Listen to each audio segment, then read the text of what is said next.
안녕하세요. 교통사고 전문 보상가 배상TV입니다. 이번 사고에서 눈에 띄는 점 어떤 게 있을까요? 결국은 뒷차가 다 책임져야 되는. 명백하게 무과실이 나와야 되는 사고입니다. 안녕하세요. 보상가 배상TV 교통사고 보험 전문 변호사 전경근입니다. 자, 오늘은 교통사고로 인한 중상해 판단 기준과 수사기관의 처리 절차에 대해서 자세히 알아보도록 하겠습니다. 교통사고 처리 특례법은요, 중상해에 대해서 이 신체 상해로 생명에 대한 위험이 발생하거나 불구가 되거나 불치 또는 난치의 질병이 생긴 경우 이렇게 규정하고 있습니다. 그러나 구체적으로 어떤 상해가 여기에 해당하는지는 자세히 명시하고 있지 않습니다. 자, 그래서 사실 실무에서도 사건 처리에 혼선이 있고요. 같은 진단이라도 누구는 중상해고 누구는 아닌 그런 억울한 일들이 발생합니다. 실무상 수사기관에서는 식물인간 상태, 사지마비, 하지마비, 사지절단, 아니면 인지기능장애, 치매, 정신장애의 실명 등의 경우를 이 중상해로 판단하는 것이 일반적입니다. 다만 이는 어디까지나 사고 후유증에 대한 평가이기 때문에 사고 직후의 상태만으로 가해자를 중상해로 처벌하지 않습니다. 시간이 지나서 건강이 회복되는 경우도 많기 때문이죠. 자, 따라서 경찰이나 검찰은 상당한 치료기간이 경과한 후에야 중상해 여부를 판단하게 됩니다. 6개월이 지나서 되는 경우도 있고 뭐 늦으면은 1년이 지나서 처리되는 경우도 있습니다. 그렇다면 중상해 인정을 위한 절차는 어떻게 될까요? 크게 두 가지 방식이 활용되는데요. 먼저 수사기관에서 피해자의 주치의에게 공문을 발송해서 이 중상해 해당 여부를 질문하는 방법이 있습니다. 두 번째는 피해자 측에서 이 주치의로부터 소견서나 진단서를 발급받아서 제출하는 식으로 입장을 전달할 수도 있습니다.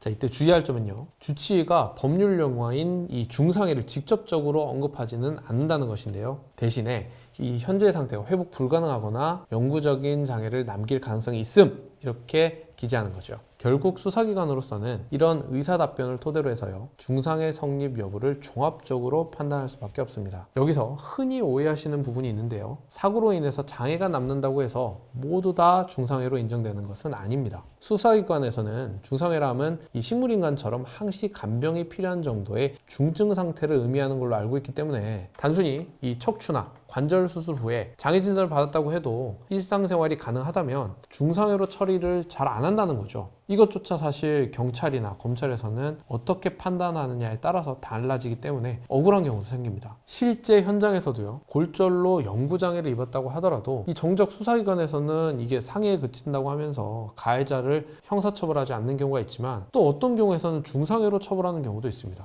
자, 이런 문제는요, 수사기관의 법 해석이 잘못됐다기보다는 중상해의 법적 기준이 워낙 모호하기 때문에 발생하는 문제인 듯 합니다. 자, 이처럼 교통사고 피해가 중상해에 해당하는지를 따지는 것은 결코 쉽지 않습니다. 의학적 소견과 법적 판단이 복잡하게 얽혀 있어서 이 전문 변호사의 도움 없이는 중상해 환자라고 하더라도 억울한 일이 생기면 이걸 제대로 대처하지도 못하고 가해자를 처벌하지 못하는 상황이 발생하는 거죠. 여기서 가장 큰 문제는요, 중상해로 기소가 되지 않으면 가해자가 아무리 운전자 보험을 가입하고 있고 또 형사합의금 지원이 2억까지 된다고 하더라도 피해자는 한 푼도 받지 못하게 된다는 점입니다. 자, 그래서 저희 보상가 배상은 사고 초기에 피해자가 중상해에 해당된다고 판단되면 이 각종 자료와 또 예시 사례 등으로 주치의에게 도움이 되는 소견을 받고요, 보완 자료를 준비해서 피해자가 억울한 일이 없이 중상해로 처리될 수 있도록 경찰이나 검찰에 의견서를 제출하고 있습니다. 이 영상을 보시는 분들 중에서 본인이나 또 주위 분들이 이 중상해에 해당되는지 애매하다 이렇게 판단되신다면 고민하지 마시고요, 저희 보상가 배상에 문의 주시면 친절하게 답변 도와드리겠습니다. 오늘은 교통사고 중상해 판단 기준과 수사기관의 처리 절차에 대해서 알아봤습니다. 교통사고 피해로 이 힘든 시기를 보내고 계실 여러분들께 이 영상이 조금이나마 도움이 되었으면 좋겠습니다. 오늘 영상은 여기까지고요. 영상 끝까지 봐주셔서 감사드립니다.